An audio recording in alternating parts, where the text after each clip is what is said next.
ICQ Podcast, episode 455. Choose the right microphone.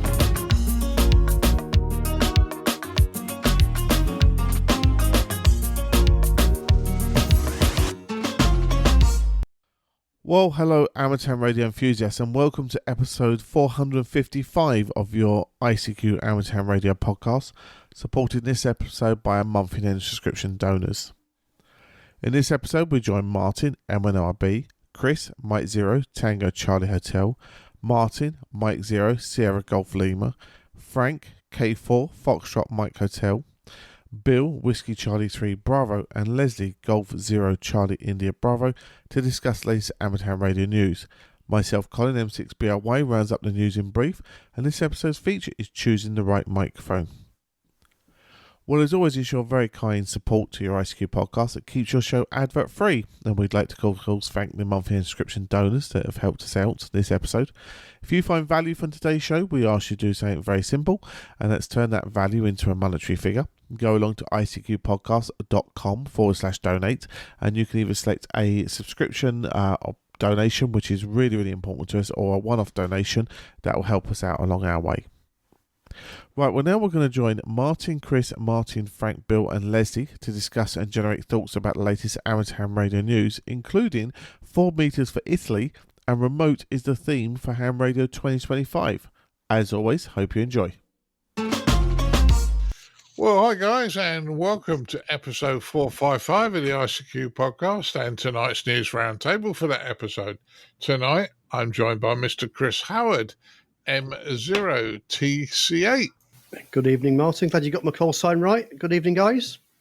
Yeah. Well, I know I get call signs wrong occasionally, as a few of the presenters know, but I try and get them right here. I'm also joined by Mr. Martin Rothwell, M0SGL. Hello, how you doing? I'm doing okay at the moment. You and I got to touch base at some point in time because I picked up a action point at the AGM the other day, so I'll sort out with you soon on that one. We can do that, but I don't think should we organise it now with however many millions of people listening, or should we do it off air? Do it off air, I think. Let's do that. Yeah, let's do that. Yeah. I'm just reminding you, that's all. Moving to the other side of the pond, we have Mr. Frank Howell, K4FMH. Hi, Frank. Hello, Martin and everybody. Great to be back again. Yeah, great to have you. And you're still your side of the pond. We have Mr. Bill Barnes, WC3B. Good evening, everybody. Good evening. Hey, Martin. Hey, everybody. Thanks for the invite. Yeah, and I got your call sign right, Bill. On air. I wouldn't mind, but you got them written down in front of you. I have. But last but not least, he's back by popular demand. Honest. He's Leslie, Mr. Leslie Butterfields, G0CIB. Hi, Leslie. Hi, Martin. Good to be on. And I just looked at my call sign. Apparently, I'm in Cuba at the moment, but I don't think that's quite right. Well, I had a typo. I gave you C0 instead of G0. But anyway, I know who you are and where you are, so that's the important one. Right. So let's crack on. Italian radio amateurs can use the 4 meter band until the end of 2025.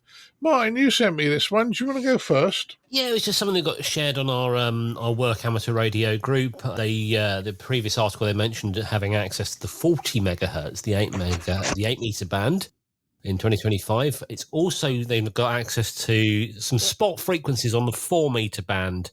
It's like 70.1, 70.2 and 70.3. 70.2, of course, is within the SSB Centre of Activity, at least for our band plan. But, of course, they are just gentlemen's agreement. You can use whatever you want wherever you go. People use 70.3 as FM in the UK. So, it'd be interesting to see what comes out of this. They're allowed 10 watts, it looks like. So whether or not people will be running FT8 on there, I don't know. But, it's nice to have some more people, more countries available for you, or available on 4 meters. It's a magic mode. It's a little bit like 6 meters. You know, it's sometimes it can be absolutely dead, and you just have some nice little local conversations. Other times, the band's open, and you can literally work all over the place. I wonder why they've why they're a bit late to the party, why they've only got certain frequencies. What else is there? I know that some countries had analog television, I think, in that area. Some countries have broadcast FM stations in sort of 70 megs. In the UK, I think just above 4 meters, we had the fire service, I think, for a while. They're not there anymore.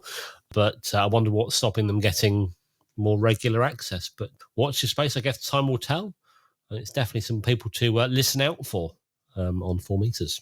Yeah, certainly agree with you. And 70.3 is about as low as the UK people will go for FM.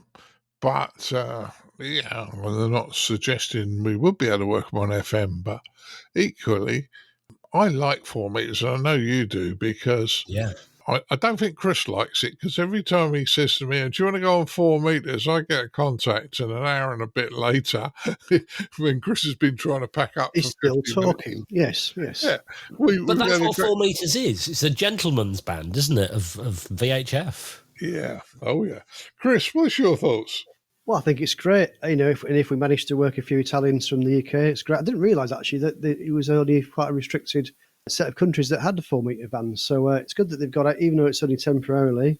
Hopefully, it might, be a bit more long term. I think the key thing will be, if anyone listening from Italy, to actually get and use it and actually kind of put it on the air and activate it, and that might encourage the regulator in Italy to let you have it a bit longer or perhaps permanently. I know it's only 10 watts, but if conditions are right, we might be able to work it from over here in the UK. We certainly will be. And guys, the IC 7300 does 4 meters. So, could I actually work them? Leslie, what's your thoughts? My thoughts is good on them. 4 meters is a really good band, but there's very few people on it from where I am. There's my friend Salim from the Silverthorne Radio Club. And when he's on 4 meters, there's nobody else on it. So I know Salim will like this news story. Like I said, we have tried 4 meters. I think it's yes, it's a gentleman's band, and it's also better where the terrain is, say, slightly hilly. It tends to get over the terrain better than VHF. I'm sure there's some formula for working it out, tilt angle and all that stuff. But yeah, it's a very, very good band. I did try 6 meters, but all I got was a load of baby alarms, so I gave that up many years ago.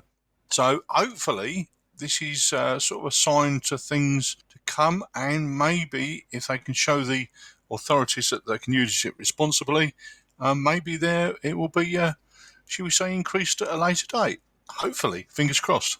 Over to you. Yeah, well, hopefully it does. Frank, I know you guys can't use the 4 meter band in the States, and you have others like 1.25 meters, but it'd be nice if you guys did get 4 meters in the States. Well, as you all know, and our listeners know, it's all about the cascading and the concentration of frequencies across countries, and some of them don't fit. As we've been talking, I've looked at my favorite whisper monitoring website, whisper.rock, and I looked at 4 meters over a 5-week period. And all of the spots are just incredible. I mean, United Kingdom to Australia, Papua New Guinea, down to South America in Argentina. So it is a little bit 6 meter-ish in that you have to wait till the water's fine before you go in. But it's just enough between 6 meters and, some higher frequencies that I find it interesting for the propagation, understanding the propagation. And for now, I'll play with 4 meters using Whisper just to look at the propagation. But interesting, and particularly with European countries, and our colleague Edmund Spicer with his gigantically long 2 meter antenna on his HT, jumping the English Channel frequently over into France.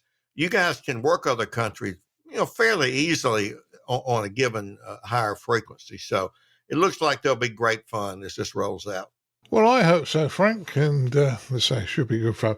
Bill, I know you have the same problem as Frank in that you can't use this, but would it be a great band to get? Oh, I'd love it if we got it.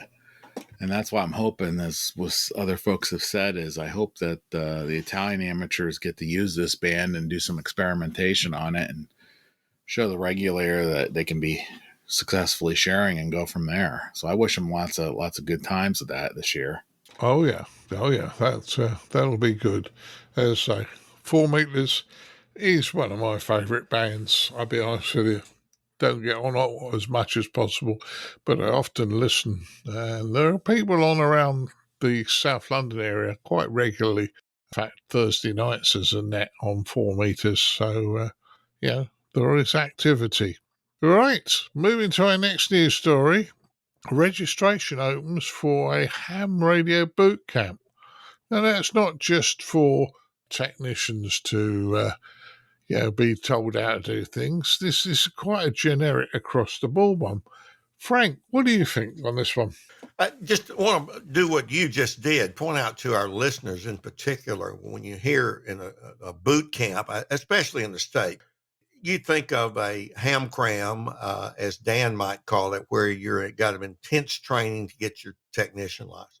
Well, this is using the same term, but it's very different. And the Nashua Area Radio Society is a little bit like Essex Hams over in the UK, in my opinion. They're always coming up with innovative things, and this is just another one of them.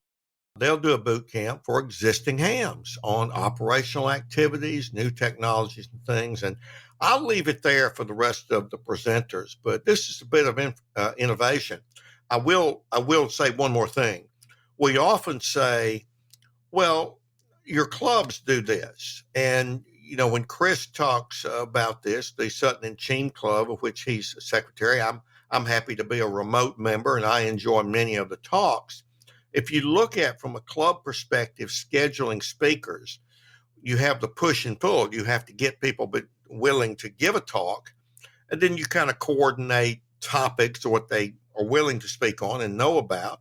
And then what do your club members want to hear? And so my hat's off to people like Chris in doing that. I've done that for clubs, and it's not easy, and it's sometimes a thankless job, but Chris does get some applause for doing that. And if not, Chris, I'm doing it here now. But this is an interesting variation on that, where a lot of topics are covered at one time. So I'll hand it back to you. Well, yeah, it is a lot of topics. I mean, what's this? Emergency comms, satellite operation, FT8, equipment for VHF and UHF operating. It's across the board. It's not aimed at just one group of hams or whatever. Chris, Frank mentioned you. What's your thoughts?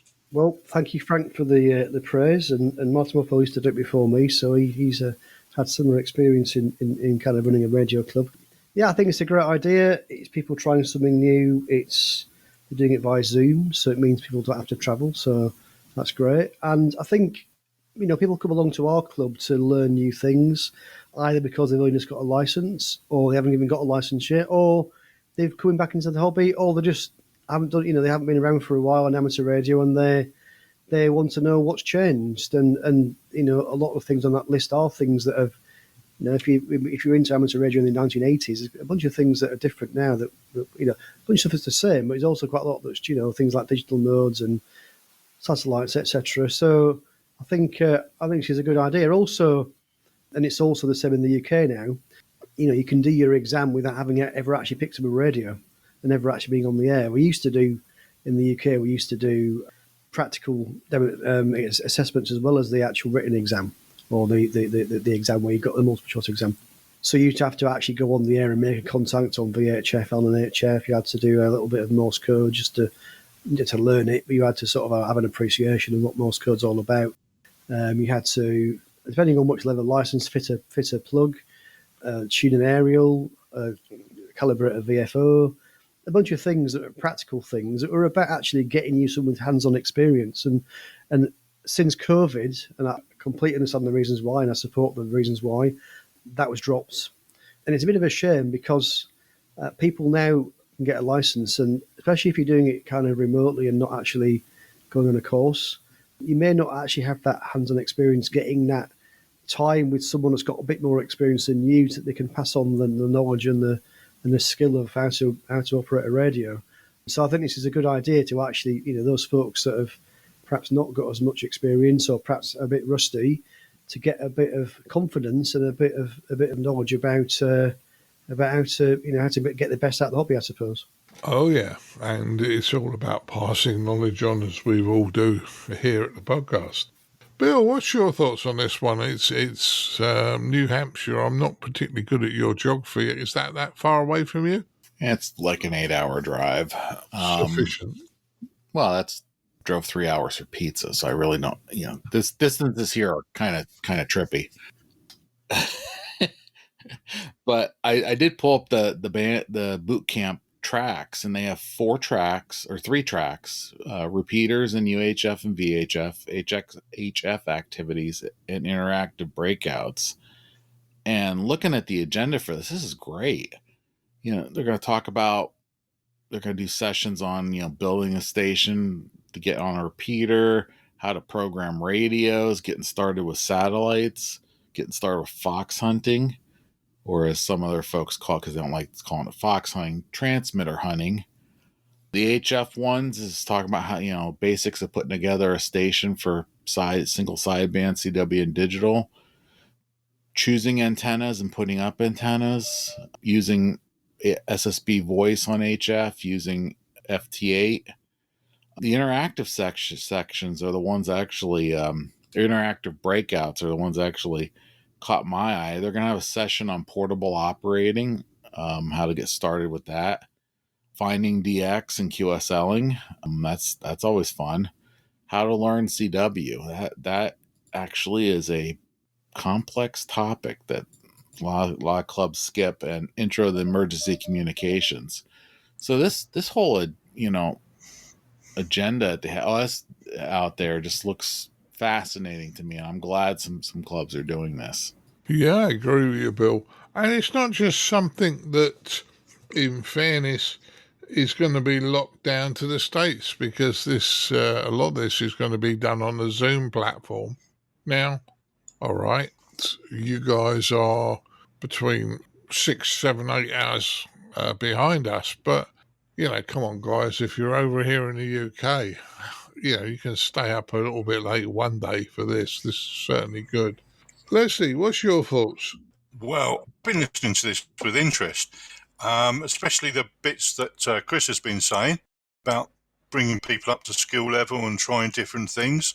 I mean, it's not the same as a convention where, and you've been with me on conventions, Martin. It takes an awful lot of time to put together. And I think it's really underestimated what's required sometimes. I think they've put an awful lot into it. And the amount of, I was just sort of making notes. I reckon you need at least a good 12 people to put this program together.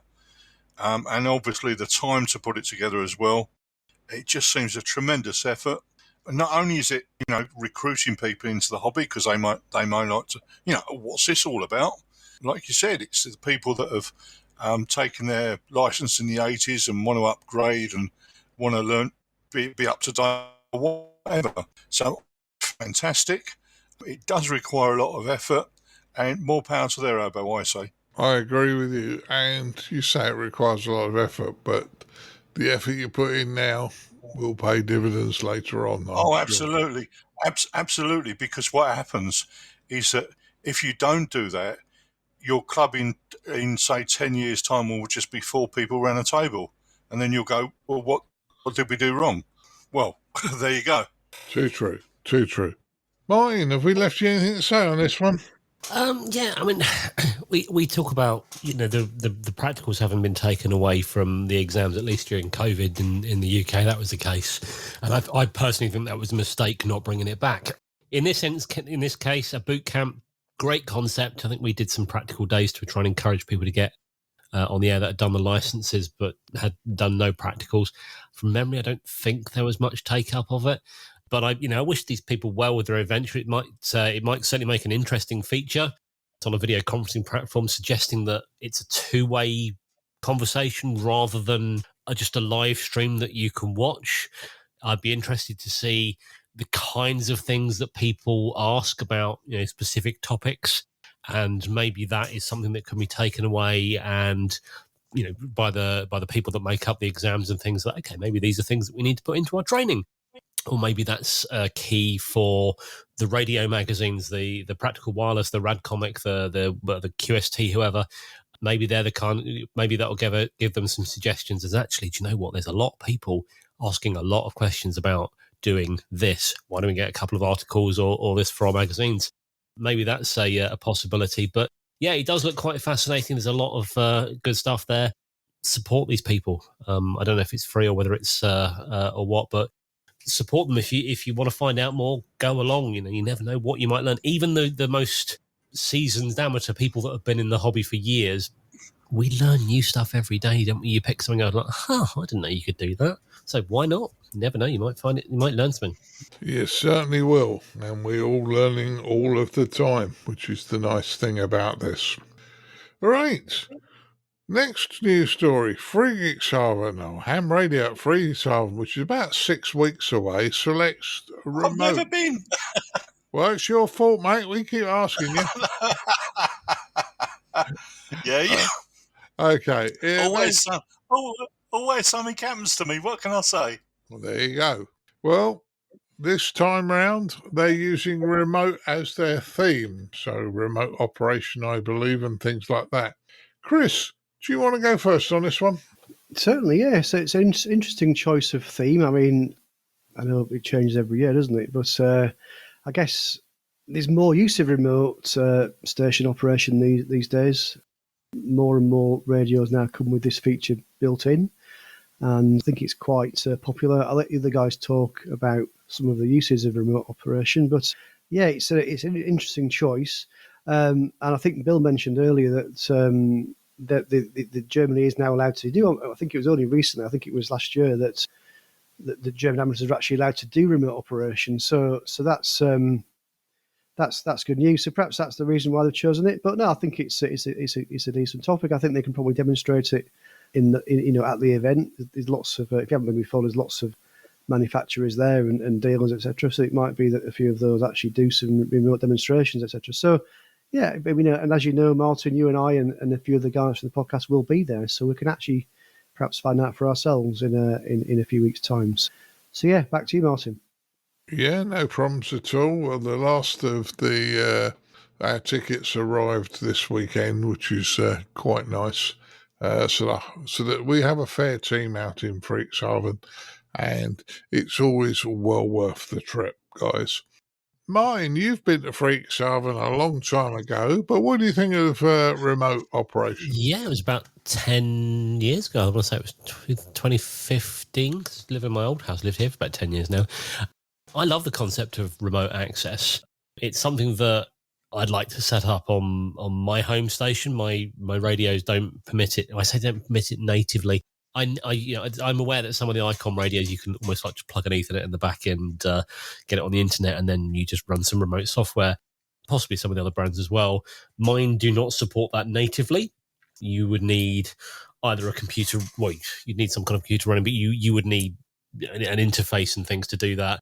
I'd love a box that you could almost just plug into the radio and make it work. I think MFJ might have made one a while ago based on a Raspberry Pi, but for what it was very expensive. But I'd love to see some more concepts of how you control it. There are a few of those, but there's a company called Remote Rig that do some kit for certain radios. So that's that was actually, excuse me, Chris, sorry, I didn't mean to step on you. That was Howard Nurse who developed that, and MFJ just resold it. So it's a really, it's a nice idea, and I'd love to be able to make that work. But I keep looking at things like the Flex radio with the Maestro heads and things like that. Looks pretty cool. I'd like that. But if I could have that and it did like 2 meters, 77s, 4 meters, and 23/7s, all sort of that one head unit, and then even if it was separate radios, I'd like that. But I wonder about things like licensing and things. And obviously we mentioned we're not sure about the licensing in Germany. And we've questioned it before. For example, Colin, being an M6 foundation license holder in Ireland, can he use a radio in the UK via the internet? Because technically he's not here, but the radio is. And there was lots of questions about, like, could you use Echolink? And because you're technically not in that country, I don't know. But either way, looking at this, and I'm gutted I'm going to miss it. I'd like to know a bit more, but I'm knowing that you guys are going. I'm sure there will be lots of interesting recordings, clips, interviews, features, etc. coming out of this. So I shall be listening to this show with interest. That's good. That's good. Frank, you've seen one or two of the developments recently because you've been to more ham shows than I have.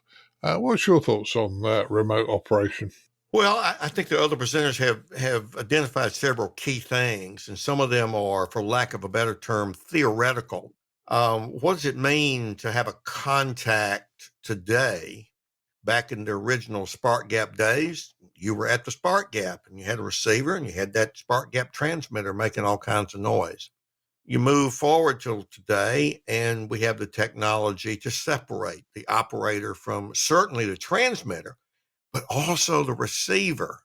We often use web SDRs to have a remote receiver away from our location. So the ARRL has not weighed in as far as contests that they sponsor and things like that on what is the theory behind a contact. And I've had big contesters, big name contesters, just really tell me I was being silly, that I don't know what I'm talking about when I raised that question. Well, that's because they base it on what they take for granted. And now this technology is exposing the fact that we don't have a theory of what a contact is. As some of the other presenters said, you're not at the transmitter. Can Colin use one from his license in Ireland, say, Martin, over at your house if it was available that way? So that's one thing I would point out to our listeners. That's a key thing here. I'm delighted that the major Hamfest, about a third the size of Dayton, if you look at attendees, 11,000, some 30,000 plus usually in Dayton or Xenia. Major one, and you guys have covered it, and I've enjoyed the interviews and some of the video remotely there. This is a key thing, and this is what these Hamfests should do, in my opinion, is focus on new cutting-edge things. Now, getting back to your comment, Martin, I got a chance to interview Eric Schwartz at Elecraft, and I teased him that certainly Chris Howard and I seemed to stalk him at whatever Hamfest he was at. He saw an orange shirt with a microphone coming toward him. And we only talked about their K40, which is for, they wouldn't do it this way, but it's the Maestro that flexes that out for a few years, but for Elecraft radio. So you've got a dedicated control device that is designed to connect, designed to communicate, regardless of what mode you're in. For Flex's capability, they can use free DV. There's the capability of adding free DV. I believe, Martin Rothwell, that on some of the 6,000 level radios, I haven't studied up on the 8,000, you could get a 2-meter plug-in to go there. Certainly a transverter. So this whole thing about remote operating, Flex has sort of got the reputation. ICOM would say, oh, but you can use our, somewhat expensive remote software. Elecraft is entering the foray. So it's becoming more commonplace if you want to buy the technology and the gear. And I will add, there's a commercial option where Remote Hams, I think is the name of it. I may have that wrong, remotehams.com, where you can be in a living situation that you can't have operating equipment, but with a computer and the internet, you can purchase access to some fairly nice, I think they're Flex radios, to operate fully remotely with a tower and Yagis and all that. And let's just say you win a major contest. How are others going to feel about that? And that's what I get at. I'll end with this. We need to think now about what it is to make a contact, and most everybody think it's legitimate. And I'll pass it back to you with all that confusion. Yeah, certainly generate some thoughts there, Frank, on that one. And yeah, there's a lot of remote stuff. I mean, when I had the Kenwood TS590, I never operated outside the house, but I had it so I could sit down at my workstation and operate the rig in the shack. Today, I wouldn't be able to do that because of carrier grade natting on my internet, but that's another story. Bill, what's your thoughts on this one? Yeah, I agree with what everyone else is saying. It's really good that the Friedrichshafen, there you go. thank you, Chris, that they're doing it, and I'm guessing it's because it's a relatively recent licensing condition for our German friends. You know, the technology has been out there. I mean, I'm on my second flex radio now, and I'm remoted in, even though the radio is in the room with me. I'm just not. There's no front panel. It's all software on the PC, and it's somewhat mature. There was some growing pains there with the Flex ecosystem. They've seemed to iron them all out, at least every time I try to use it. And there's been multiple options. I mean, there was stuff in the early 2000s that were coming out that was remote-like, but it's just matured and turned into something that's, robust and reliable. I mean, I even key the radio on CW on a virtual WinKeyer port on the Flex. I mean, I do have a local mic plugged in, but I don't even use it. I use this microphone that I'm using to record this on the PC. So it's getting there. It's very interesting. And somebody mentioned remote ham radio. I follow them on Facebook to see what's going on, and it's mind-boggling, amazing how it goes. You pay a fee to get in the ecosystem. You have your choice of right now 29 stations. Based on how much power you want and which station it is, you pay per minute for using it. But these are all mega stations. I mean, it's mind-blowing, some of these stations. And the one that I love the most is he keeps showing one of the stations up in Maine that's overlooking the ocean. And it's like multiple stacked Yagis on towers that rotate, and kilowatt, and multiple kilowatt amplifiers using multiple antennas, and it's just amazing. And I'm sitting there going, I could take my 5-watt KX3 up there and plug into that antenna system and work the world. I can't imagine how well it goes with a kilowatt.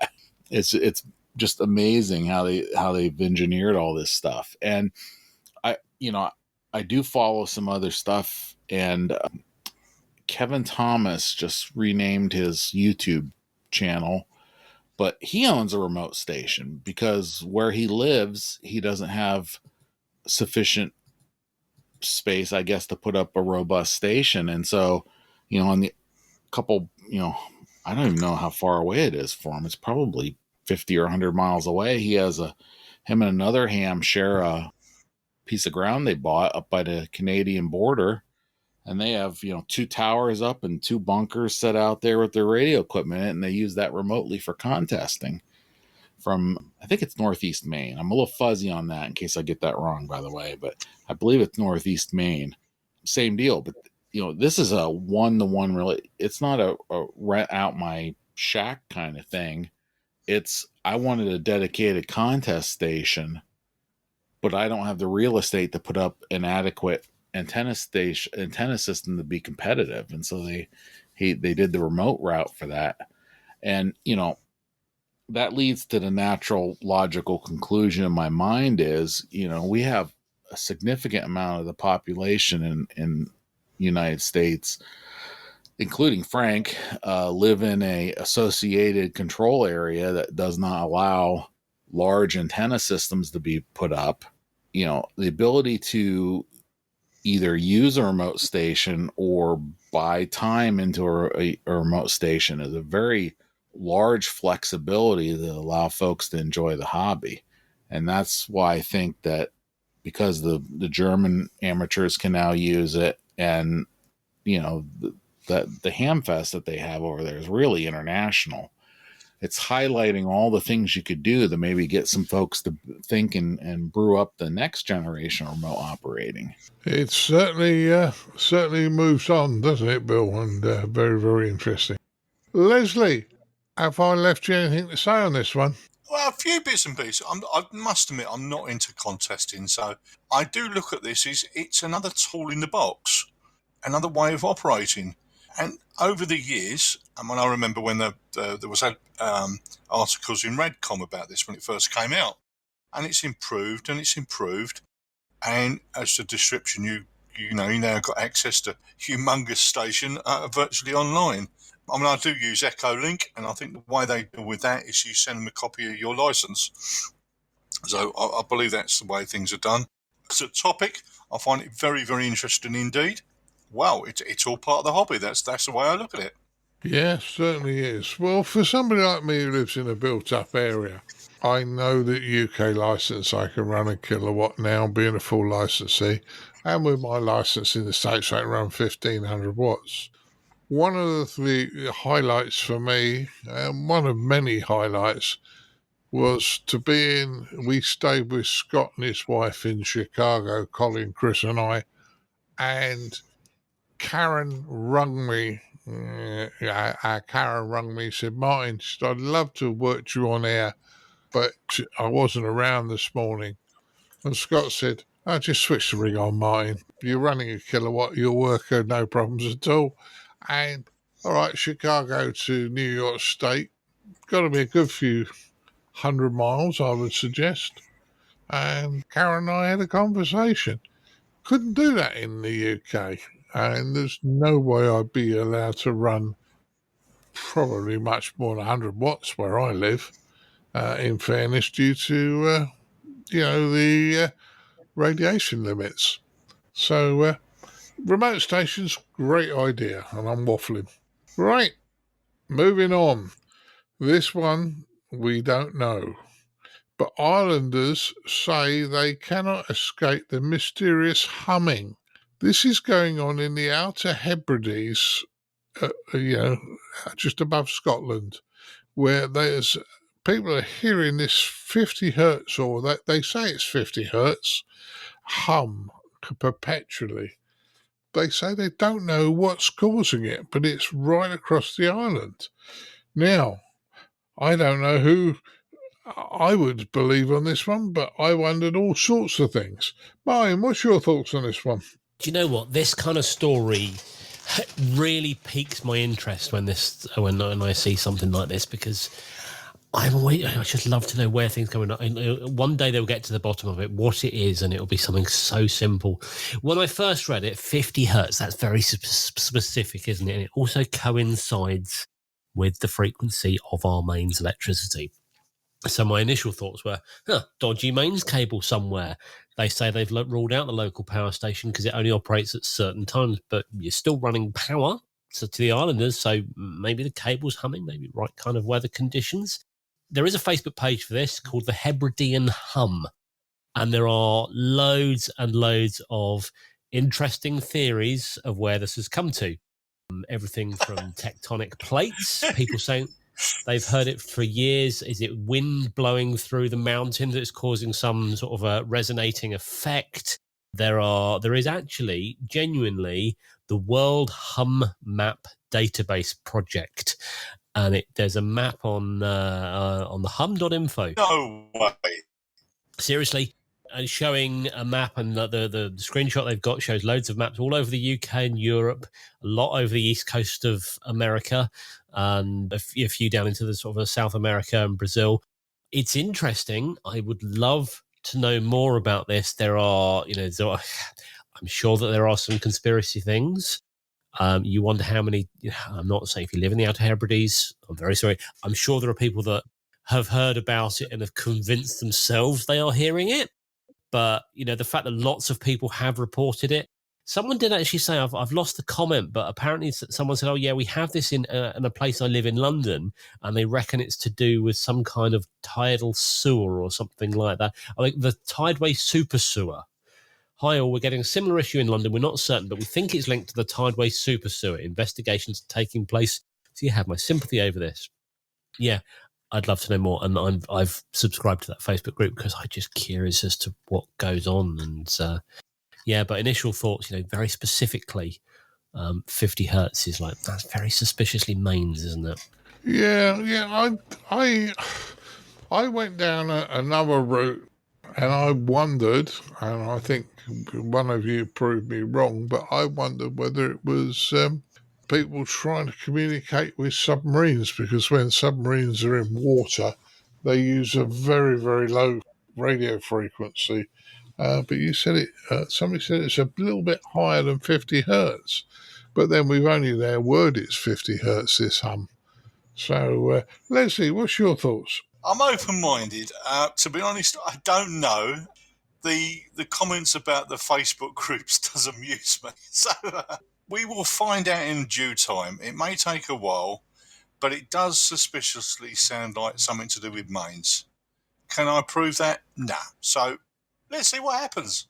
Well, as long as they try and do something about it, I mean, we ought to know what it is. I know that I can't remember the theory of it, but there are people that say they can feel the vibration of the earth, and every time a lightning strike hits the ground, it kicks the earth into resonance around about 17 hertz. But I'm not 100% sure I believe that one. But yeah.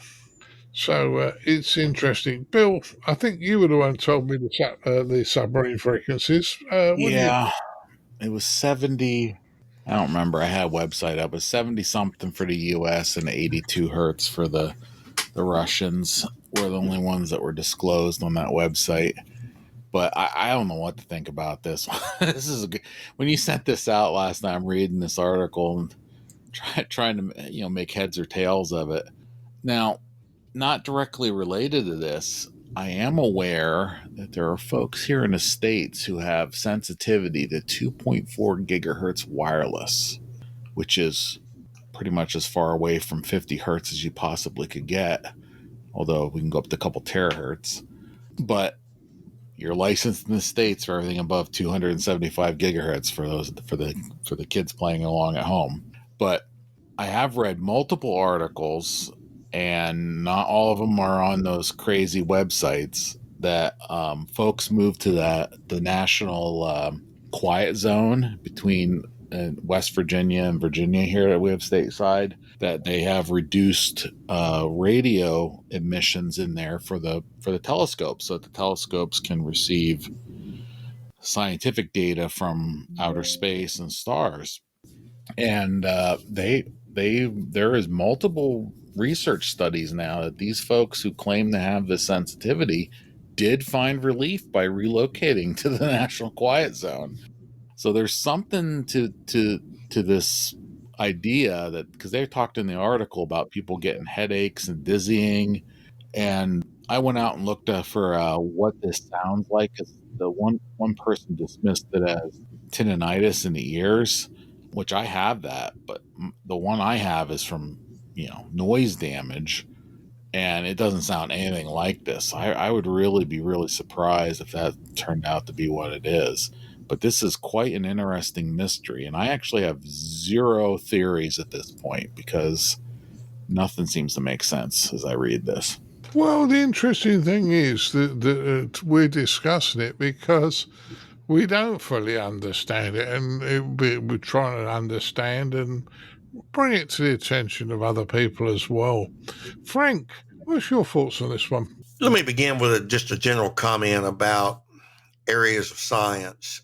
We have something that happened where, there's been a history of scientific investigation around it, earthquakes, for example. We have a whole lot of tools at our disposal to bring to bear on that. Well, when you have some things like this, we don't have a very deep scientific base. And partly the importance of that is we don't have good sensors. Because, for example, you might have a government official that gets a phone call from the lady who's in the Yahoo News story that we're referring to here, that's really originated with BBC. I'm hearing this hum. Oh, it's in your head. Oh, I'm hearing it. And there are a lot of people hearing it.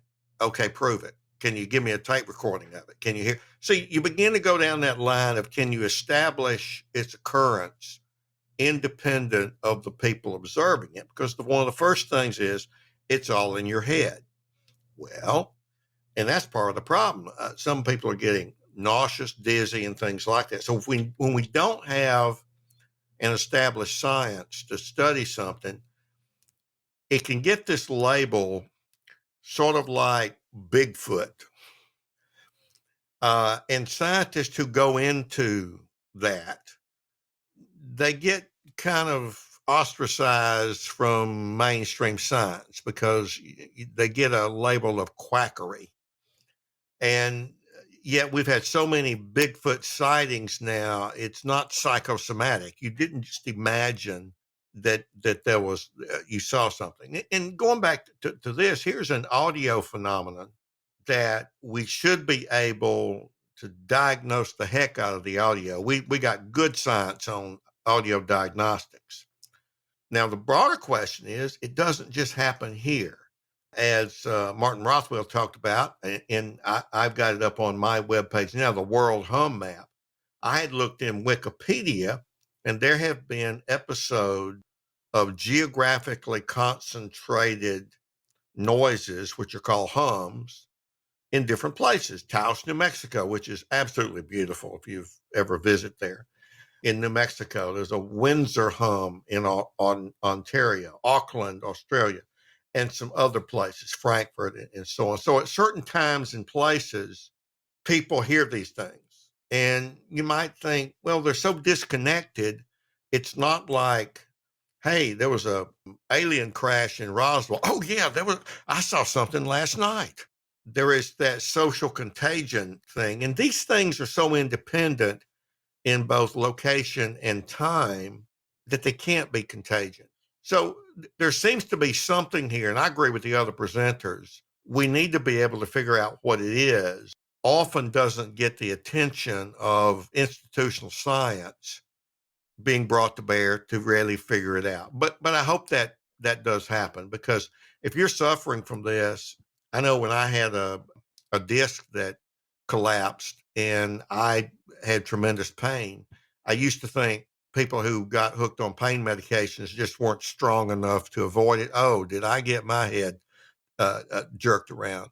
And when you got back pain, you can't get away from it. And same thing here. They're hearing this and they can't get away from it, and it's got physical effects on them.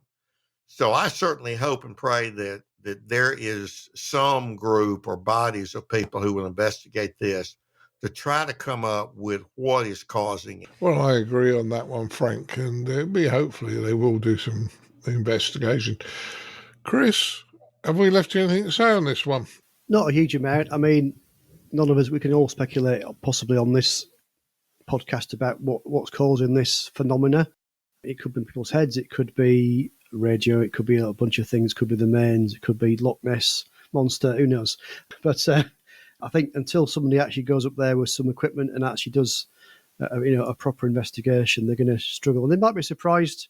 It could be something really innocuous, or it could be something really, really not expected maybe that's causing this. But yeah, I suppose the problem with low frequencies are they're quite hard to pinpoint. If it's something that's a higher frequency, you can perhaps almost DF it with your ears or a bunch of people. But I think with low frequencies, because of the way they're heard, you trying to pick out the direction will be quite difficult. So I wish them luck, and hopefully they'll find what it is and get to the bottom of it, and whatever it is, perhaps switch it off or do something about it. Well, I agree with all of you so far, and okay, this was a strange news story to throw in, but at least it got some discussion, and hopefully it will generate some thoughts our listeners might think about and wonder what it is. So there you go.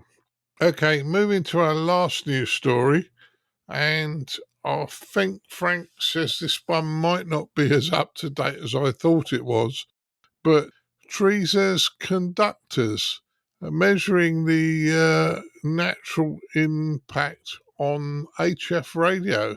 This was by a gentleman N6LR, where he's measuring the content or the liquid content in trees and things like that, isn't he, Frank? Yes, our listeners who read the ARRL magazines and on antennas and things, particularly radials, if you've ever gone down the path of studying radials for vertical antennas, you know who N6LF is. It's Rudy Severns.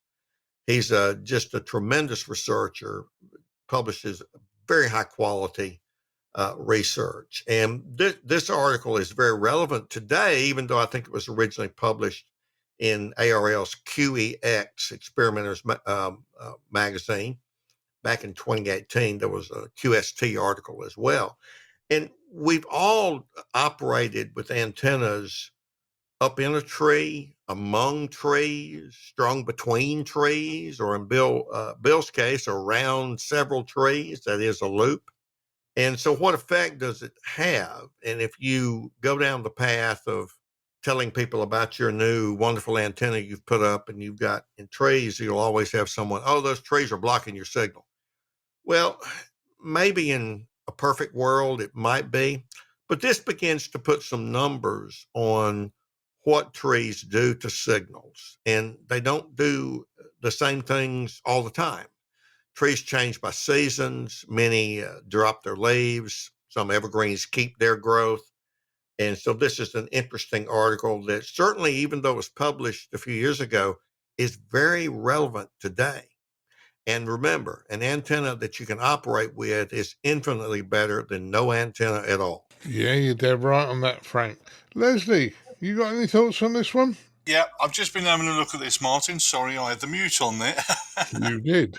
Right, going back to the article, the thing is with HF, I know people look at a lot on the cable losses, and they're important. Things like using RG8 and RG213 instead of the old RG58, because what you find is that half your power is lost even before it's reached the antenna. And that may not be popular, but it's easily true. We're not once it's actually into the antenna and being radiated, we're not too fussy about trees and things like that.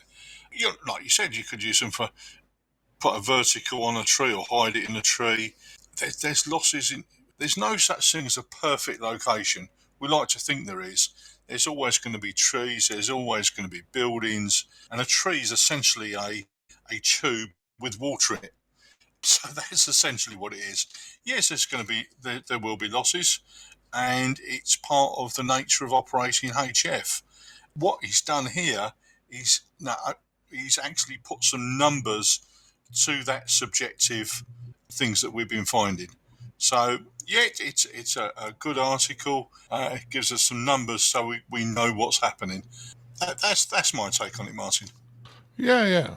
Well, the first time I realised that trees could cause reception problems or affect RF was back in the 1970s. I was a radio TV repairman. And not far from where I live, certainly within 7-8 miles, is a place called Putney. And as you go down Putney Hill, going down towards the river, quite a long road, there are big blocks of flats either side the road. And back in the 70s, during the winter, the people had absolutely brilliant television reception. And the minute the trees come into leaf, that was it. UHF was gone for 4 or 5 months. Absolutely. It really was. So different. The trees can do good things or bad things. Bill, what's your thoughts on this one? I always assumed the conductivity of the tree was negligible on HF. The numbers in this article have me now doubting that. This does explain a few things I have seen in the past. At one point, I had a metal mast with an offset, and I had an incredibly difficult time tuning the dipole for resonance on 40 meters. And I was able to do it, but it was not as easy as it had been in the past. Likewise, at the last house, I had I don't want to call it perfect, but it was a non-conductive fiberglass pole that was 28 feet high. And the antenna I put on that was relatively easy to tune. I really didn't have any trouble with that one. It only took a few minutes. And, my tree adventures over the last, I don't want to say it, 34 years, I've always had something in between where I would have times where I would put an antenna up and I would go to tweak it, tune it, trim it, and it would be pretty straightforward, 15, 20 minutes of messing around. And then I've had a few where it took a lot longer. And I always blame the soil in my head because I'm in one of those zones that have poor soil conductivity. But now I'm starting to wonder if this is actually something to do with the trees I was trying, or maybe the seasons. Sap being up in the trees and the trees being in bloom versus, my normal pick the first snow day of the year, let's go put up an antenna foolishness that I used to do. I'm wondering if that was one of the variables in this. But Can I interject on that? Yes, please. Yeah, you are right. Soil conductivity is very, very important. So when you run normal modeling, this is just a sidebar real quick. When you run normal modeling, for some antennas, it's like, oh, you shouldn't have any effect after 20 feet. I've had times, especially at the house in Montgomery, when I lived up in Fox Nancy 10, or no, Fox Nancy 11, I actually had to put the antenna up higher for it to tune well. Because it's just, I did all those tests and stuff you do, plus you look at the chart and it's just soil conductivity just was not good where I was. But that's, like I said, that's just a little sidebar there.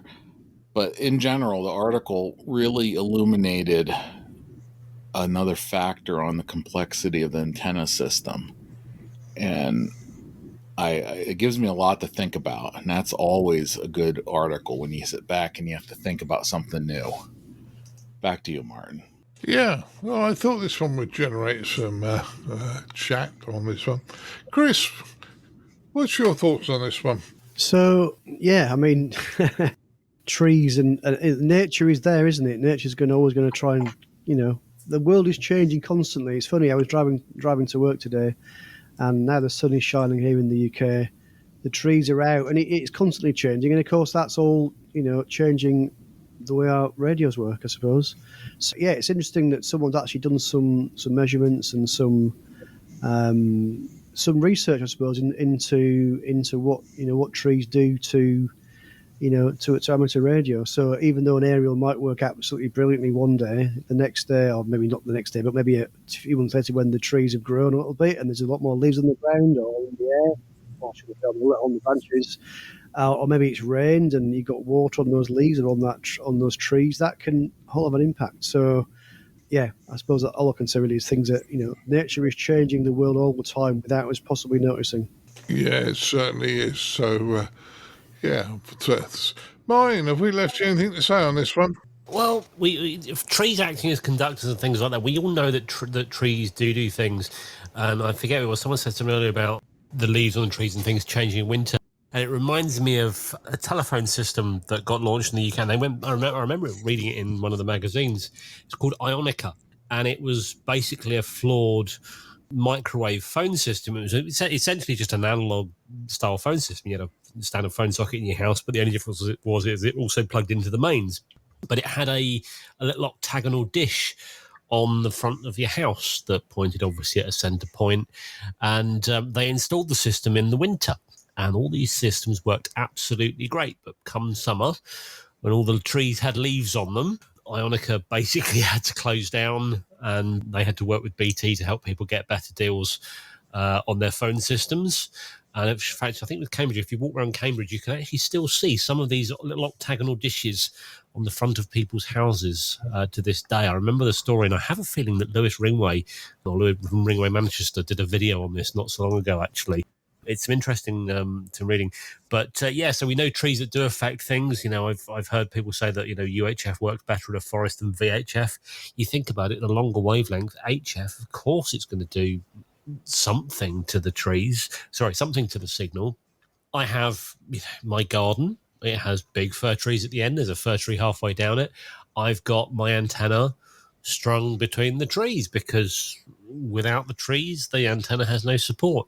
I also have a large vertical antenna in the tree. In fact, it's an old, I can't remember what the name, it was Solarcon IMAX 2000, I think it is, which is an old CB aerial, but works great on 10 and 12 meters as well. It's in the tree. It definitely affects it a little bit. The SWR of the antenna did change a bit, but I just adjusted it and it seems to work. It doesn't surprise me that the trees do affect it, but to what extent does it? I'll be honest with you, I don't really know. Well, an antenna is better than no antenna, and chances are you'll be adjusting it as the years go on, as the tree grows. All right. Well, that concludes our news stories for today. Bill, I know you have a hard stop to come, so I'm going to let you go first. Bill, what have you been up to since our last podcast? Yes, thank you. I appreciate that because I do have to drop here. But the big thing is the last couple of months I set my 2025 goal for amateur radio to work and confirm 100 stations on CW, Morse code. Started that in January. Was it January? It might have been February. But I've been spending all my time just picking and choosing and filtering out countries I have and countries I don't have out of the DX clusters. I'm currently up to 54 already, so we're well underway. And I pick up a couple new stations every day, which is good. I mean, so I'll get there.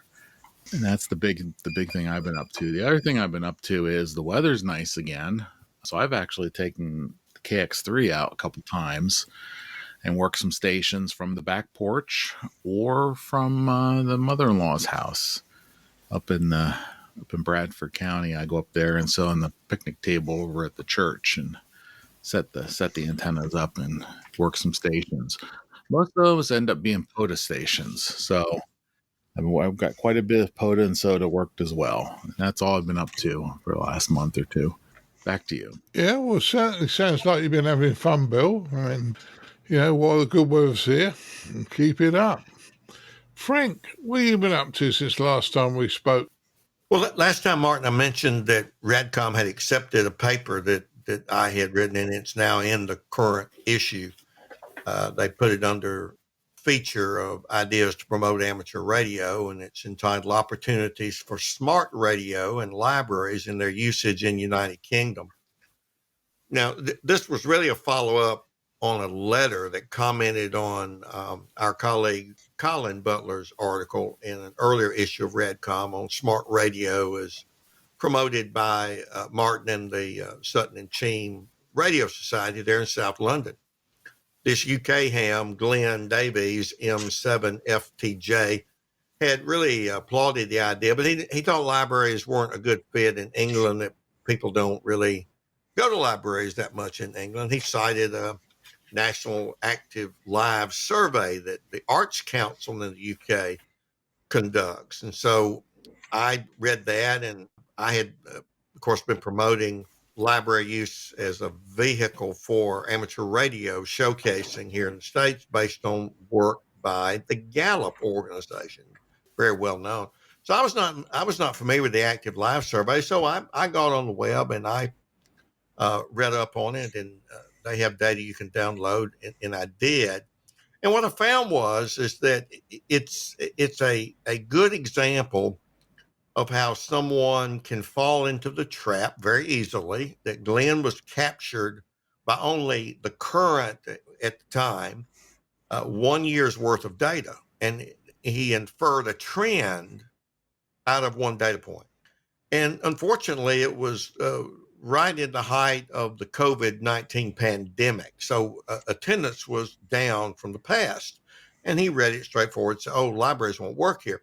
Well, what I showed in this article is that library usage in the United Kingdom is clearly rebounding. It's got that U-shape, very standard epidemiological finding of, hey, people are coming back after that. And so as a consequence, I hope the RSGB will consider working with Mr. Davies to promote library-based outreach, as well as Martin and the Sutton and Sheen Club on this smart radio concept. Martin, I know you have a website devoted to smart radio over there in England. And the other thing is that I want to point out is that the World Radio League will be rolling out the libraries on the AIR databases that I built to map all the public libraries in the United Kingdom, as well as Canada and the US.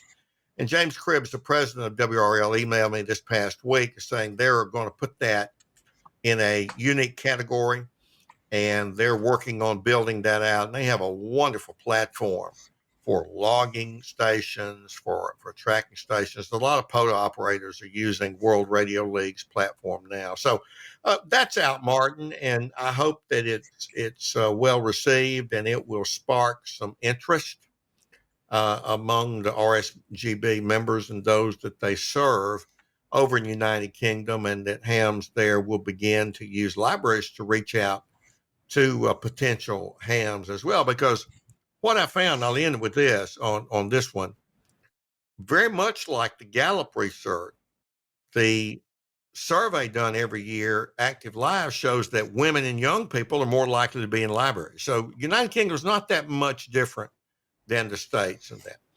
And I guess I can't just stop muckraking with data, guys. I just completed an in-depth study of AM broadcasting in the U.S. Now, so many people say AM radio's dying or it's headed that way. And a lot of people almost can't help it. They want to get ahead of some little phenomenon and say, this is the future. AM radio's dying. And yet they haven't looked at the data. And so their predicates for why it's dying just don't hold up to empirical scrutiny. One much celebrated example was the well-known novel writer Stephen King. Had 4 AM stations in the state of Maine that he closed because he'd lost $1 million. Well, that hit the New York Times. It cascaded through a lot of other media. And oh my goodness gracious, Stephen King's closing his stations. He's losing money. AM radio's dead. And so I used the actual FCC license cancellation data to see how many stations have been canceled. How many people are saying, I'm out, I'm quitting, can't make any money, so I'm going to cancel my license. From 2010 to 2025, about 15 years, to see how many AM stations had canceled their license. I also got the FM license data. In addition, the Nielsen Audio Research Company just published last year, because of all this hullabaloo about AM radios dying, a study of who listens to AM radio, what they call audience reach. So they published that, and with the data being public for states and designated market areas, the local media market as Nielsen defines it, I put those together, put it in my GIS database, and just trying to figure out, okay, are there indicators from number of licensed stations, who listens to AM, and also the ad revenue, who's spending money on radio? And I'll report this out soon, but don't prepare for a funeral for AM radio in the U.S. The corpse is still breathing quite nicely. Thank you much. And that's mostly what I've been up to, Martin. Yeah, well, that sounds interesting, Frank. And I know you're going to send me that document, and I will read it this week, I promise. But it does sound good. Leslie, you ain't been very well recently, have you? But are you over it? I'm fine now. I'm coming out the other side. I couldn't attend my club for about 2 or 3 weeks, and I've got about another week or so before this lurgy goes. But what I have been doing is there's a couple of Morse keys. One is a Kent single paddle iambic Morse key and a double paddle high mold Morse key. And I thought, you know what, while I'm, should we say, stuck in one place, I'll renovate those, dismantle them. 2 splendid Morse keys, and I'm slowly trying to, because I used to use a straight key many years ago, and I thought, right, let's get those back up and running again. So, and they look absolutely great. The other thing that's been occurring is the archive. I don't know what monster I've created. It's using about half of my free space so far. It's about 50 gig big. So there's, and I'm learning bits and pieces turn up all the time, and then I have to go back and change it. That's fine. That's part of the process. But we're finding out things all the time, and hopefully we'll be able to give a talk on it at some point to the club as to what work has been done. But it's certainly been an eye-opener, Martin. Yeah, certainly sounds interesting. I know you've spoken to me a couple of times as we've been going through on this. So, yeah, I hope it goes well for you when you do your talks. Martin, what have you been up to since last time we spoke on the podcast? Well, not very much. I'll be perfectly honest with you. I do pop up on the talk group. I do put calls out on the talk group. That, at least the times I've been on, has been very, very quiet recently. So, yeah, a little bit disappointed with that. But it is a prompt, dear listener. If you have a digital radio, D-Star, DMR, Fusion, whatever, do check it out. Details on our website. We don't bite. We're very friendly. We like to talk. So, yeah, do pop up on there. And I do have a listen on my way into work and things, but I just haven't really heard very much going on at the moment. I've got 4 meters in the car. That's quite interesting. Had a bit of a play with that. A couple of people I've spoken to just locally. Also went on, we went on a holiday to the Isle of Wight. Now, for those that don't know, the Isle of Wight is a little island just off the south coast of the UK. And I put multiple calls out across the week or so that I was there on the Isle of Wight repeater. Didn't hear a dicky bird, not a sausage. There was someone that kept keying up when I put calls out with almost like a PMR 446 type Roger Bleep, but they didn't want to talk to me, clearly. I've put calls out on 4 meters, 2 meters, absolute silence, no response, to the extent that I was thinking that there must be something wrong with my radios, but, just didn't hear anything at all. So a little bit disappointed with that.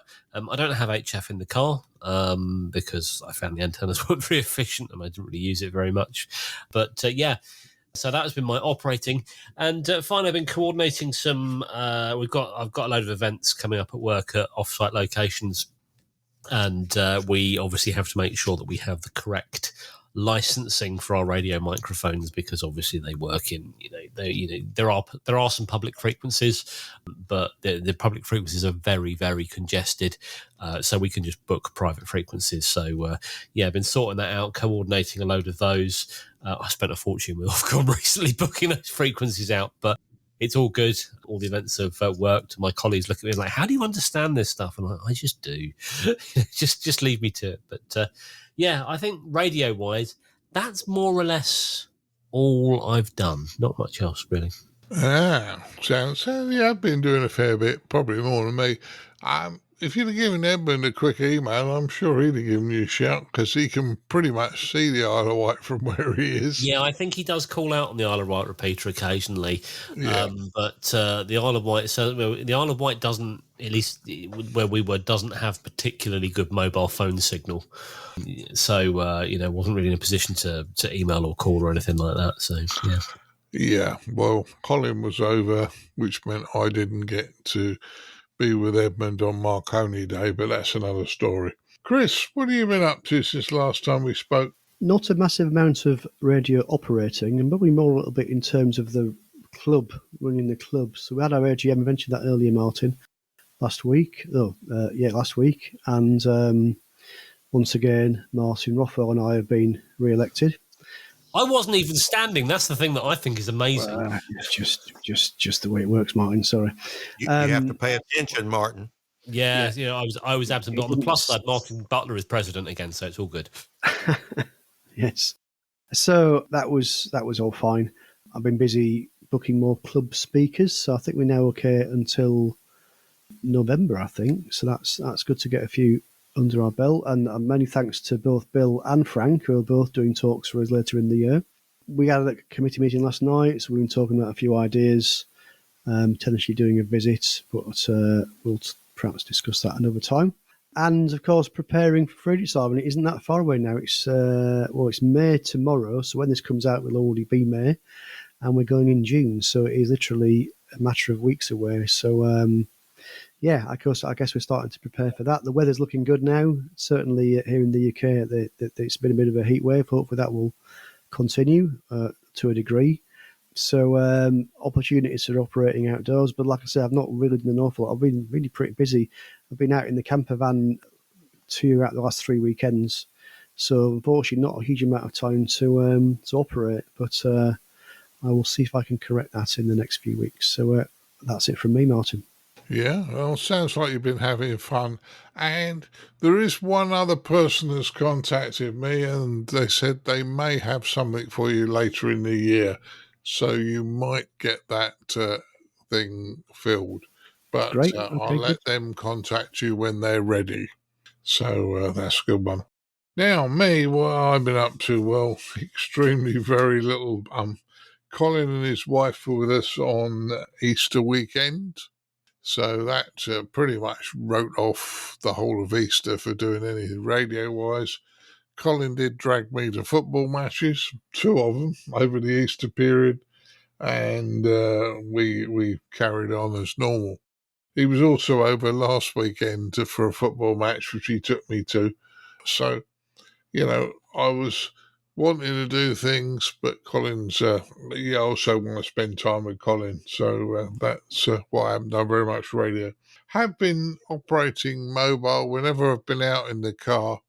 I've had the mobile rig on and certainly able to work the local repeaters here. No problems at all. Have been on the talk group a few times, like Martin said. It's not mega busy. It just depends on the time when you come up. Some people still blip it because they want to just listen, but if you blip it and it's a short blip, it may not make it into all of the different modes. So for argument's sake, if you blip it on D-Star for half a second, it might not make it into Fusion and DMR. So therefore the Fusion and DMR boys don't know you're there. Secondly, yeah, if you just blip it, I assume you don't want to talk to anybody, so I leave you alone. I did see China, though, Martin, one day last week. China was in. And, Nice. And I also work field down in Western Australia. So, yeah, it does get used. That's pretty much what I've done. Very little, I'm afraid. But anyway, we've got 2 podcasts out, even if I haven't done very much radio. Hi. Okay, all's left for me to do now is to thank the guys for popping along and helping me. I'd like to thank Mr. Chris Howard, M0TC8. Thank you, Martin. Thank you, guys. Yeah, I'd like to thank Mr. Martin Rothwell, M0SGL. Been fun. See you next time. Will do. I'd also like to thank Mr. Frank Howell, K4FMH. Had a great time, as always, Martin. Yeah, it's great to have you, Frank, as always. And Mr. Leslie Butterfields, G0CIB. Thanks, Martin. It's been some interesting topics tonight. I hope so. And unfortunately, Bill does get pulled away for work. He records this most times while he's in a work quiet period, but today he was on a hard stop again as well. So thanks, Bill, for turning up. Well, all's left me to do is say 73 to you guys, and we'll move to the next part of the podcast. 73, guys. 73. Cheerio. 73. Keep your amateur ham radio podcast advert free by donating less than a length of coax. Visit www.ICQPodcast.com/donate now. For all the news, links and information, visit www.ICQPodcast.com. Now it's time to have a look at the news in brief from me, Colin M6BOY. We start with news of an interesting book that's just been released, detailing 15 portable antennas, and this is written by Salty Walt K4 Oscar Golf Oscar, and he's famous for the Coastal Waves and Wires YouTube channel. So he's produced this book, and as I say, it shows the basics of setting up a quarter or half wave vertical, but then also allows you to move on to more experimental designs, including his own Coastal 20 or an end-fed vertical made with a slinky. So basically, lovely sketches throughout this book. So say it's a visual as well as a technical book that you can enjoy. Now, at the moment, this book is only available on the ARRL store, but as you can find it for availability there, priced at $25.95, but there is a ARRL members discount as well. So might be worthwhile checking out a local ham fest or something on those lines of the ARRL if you want to pick up a copy of that as well. Talking about the ARRL, they've established a virtual NTS traffic net. It's to reach hams that are not serviced by a national traffic system on the net on local repeaters. So they've created this virtual NTS training net, and like a traditional traffic net, the virtual version will accept check-ins and radiograms over Zoom. So we'll pop some information for this for you on ICQPodcast.com so you can check it out. Now, being that we're in the season of the Hamfest at the moment, it's good news that Yaesu have released a series of FX1 series of radios. These are for field and base station use. The FTX1 series of transceivers made up of a field, and an Optima version. Both radios will do HF 50, 144 and 430 megahertz on all mode transceivers. Good options from there for you. The field model can operate at 10 watts and the Ultima version can operate at 100 watts. So we're going to put a link to the brochure for you, and they should be coming on stream around about mid-May. So just in time for, all the trade shows, the Dayton Hamvention and Friedrichshafen, etc. So you can check out new rigs from Yaesu. Right, well, now we're going to head over to our features episode, which is choosing the correct microphone. As always, we hope you enjoy. And now for this episode's feature from the ICQ podcast.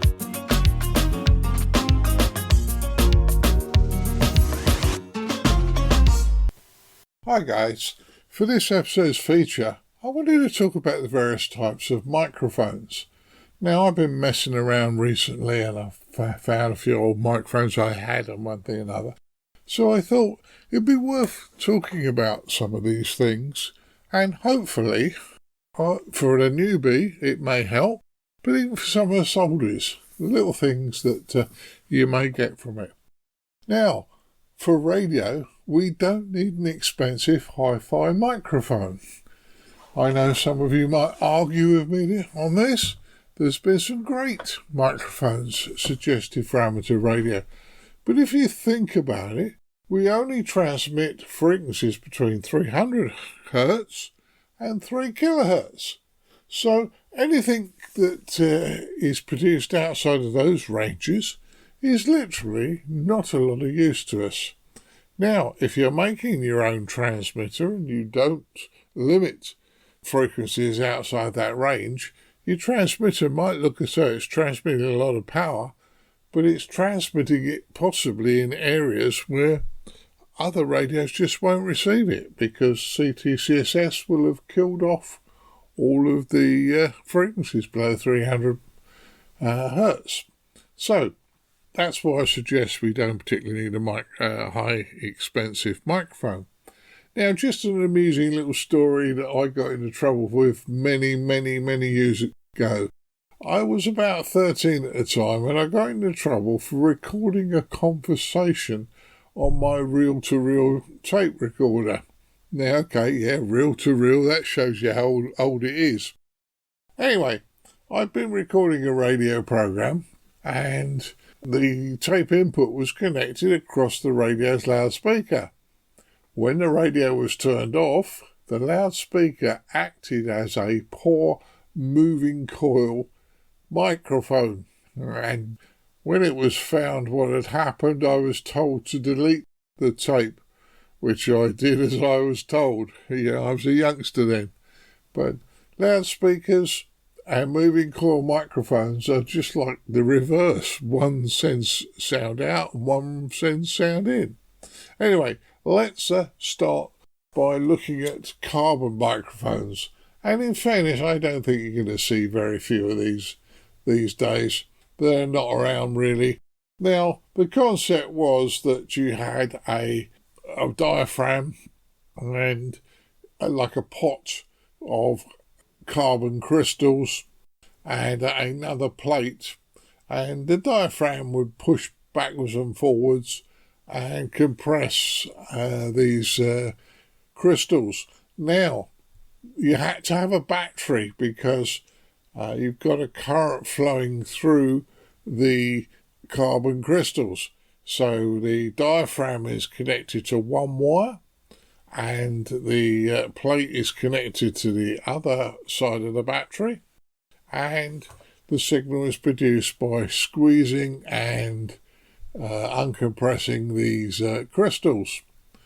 And the diaphragm on the microphone, as I say, it squeezes and compresses.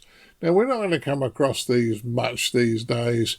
Effectively, they need a battery or a voltage that's flowing through the crystals all the time. And years ago, people used to complain of a crackling a sound that sounded like you were frying something in the frying pan.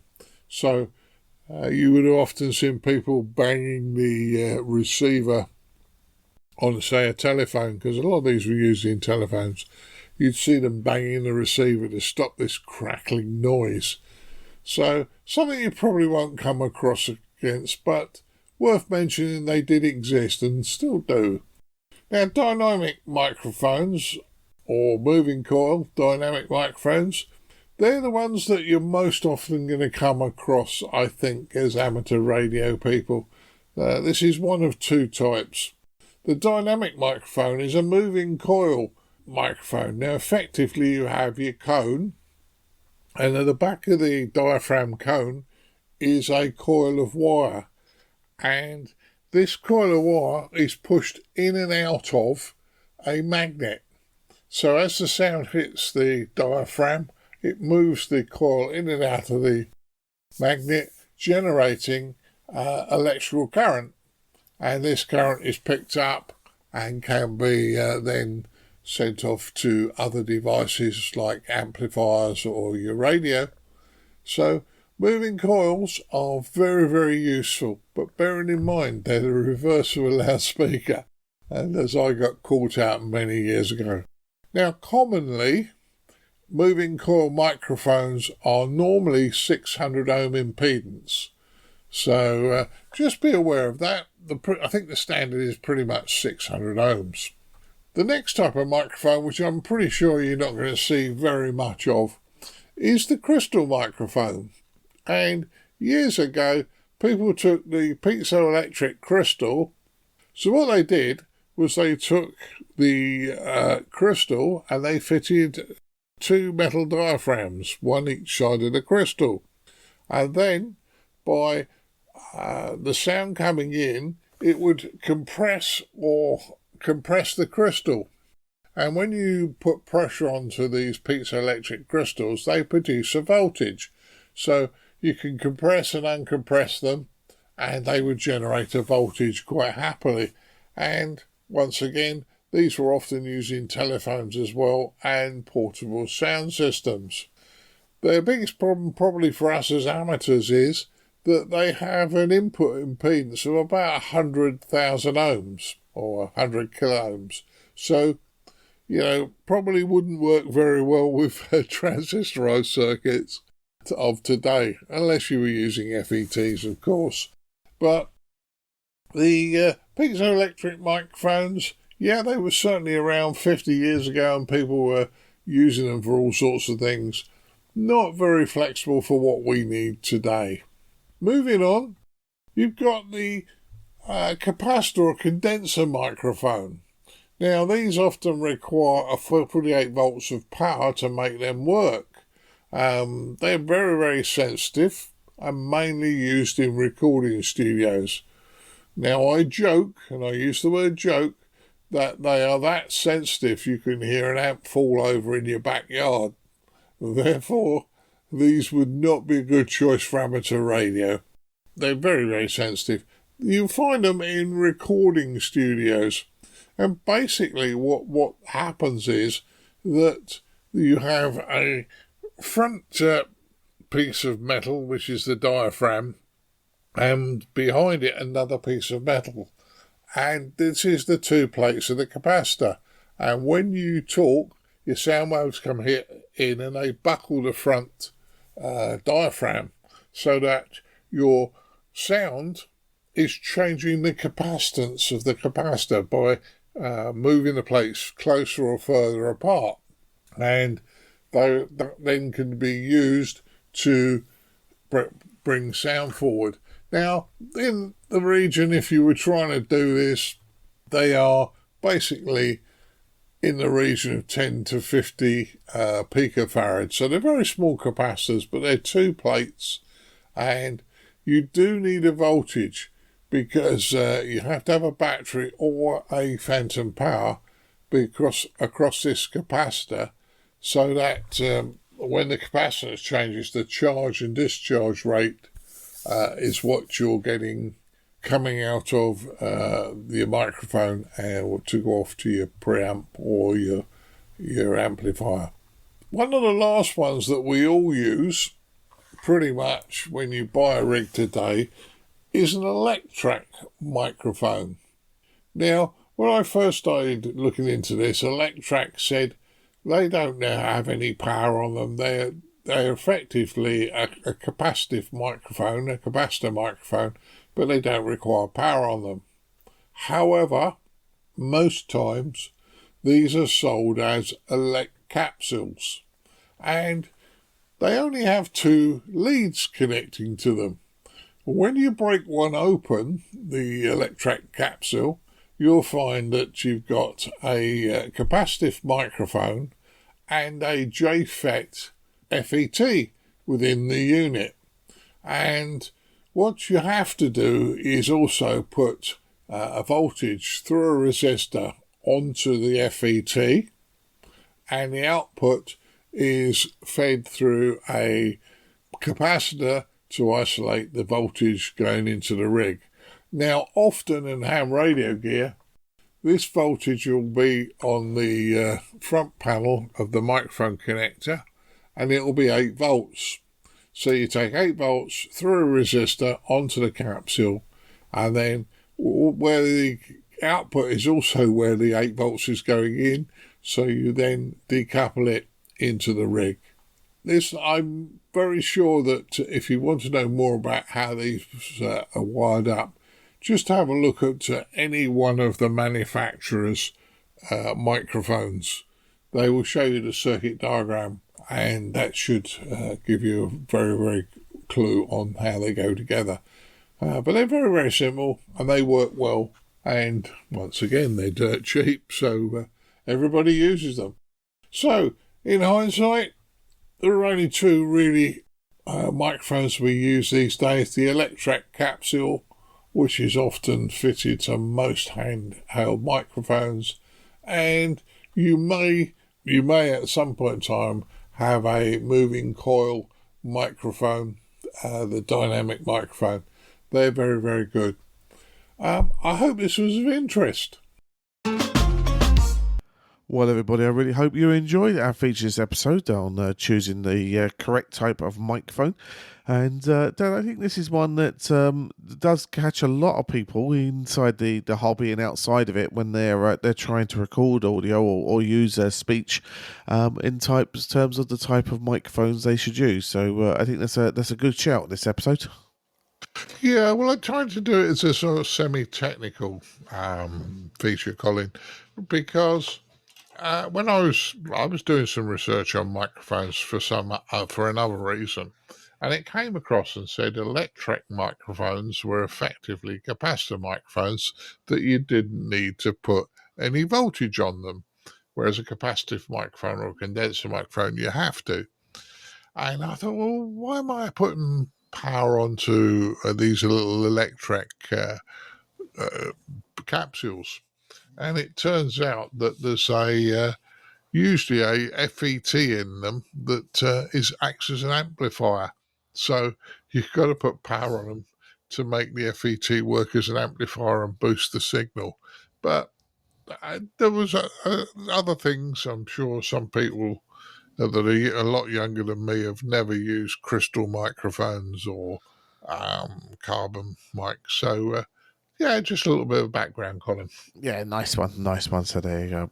All right, well, guys, if you got value from this episode's feature or even from the News Roundtable, what we ask you to do is to share that value you've received from the show by visiting ICQPodcast.com/donate, where you can join this episode's monthly and annual subscription donors in supporting your ICQ podcast and, as I say, helping us pay our way and our bills, etc. So we really would appreciate you doing that for us. We are at Ham Radio Friedrichshafen at the end of June, and I'm aiming to work on an announcement for next episode. So if you want to be kept in the loop on that, please make sure you're signed up for the ICQ podcast newsletter. Probably the best way of us getting in contact with you is things on that. So you just go to the ICQ podcast webpage, and there's either a pop-up comes up to sign up for the newsletter, or, as I say, you can click on the newsletter link, sign up for the newsletter, and we'll make sure that you're let known about, say, an idea I've got that I'm just finalising at the moment. So make sure you're in the list there for you. Right, well, we'd like to thank the guys who took part in the News Roundtable. That's Chris, Mike 0 Tango Charlie Hotel, Martin, Mike 0 Sierra Golf Lima, Frank, Kilo 4 Foxtrot Mike Hotel, Bill, Whiskey Charlie 3 Bravo, and Leslie, Golf 0 Charlie India Bravo. So thanks, guys, for your knowledgeable insight in the News Roundtable. We do appreciate it from there. Right, Dad. Well, I think there's only one last thing to do. Well, we haven't actually mentioned this for a couple of episodes because we've been busy and travelling a lot. But you say you got the important thing to do of continue to help Mrs. B with her recovery from her operation, and I say look after her with a cup of tea and maybe a nice little treat for the cupboard if I didn't eat them all last weekend when I was over. Yeah, we'll do that, Colin. We'll certainly make sure Mrs. B has a nice cup of tea and a treat as well today. And yeah, well, you've been over. We haven't spoke about it because we've been doing it while you've been here. But yeah, we'll sort your mum out today. Back to you. No problem at all. Well, 73's all, and we'll catch you again in a fortnight's time. 73's. Yeah, 73.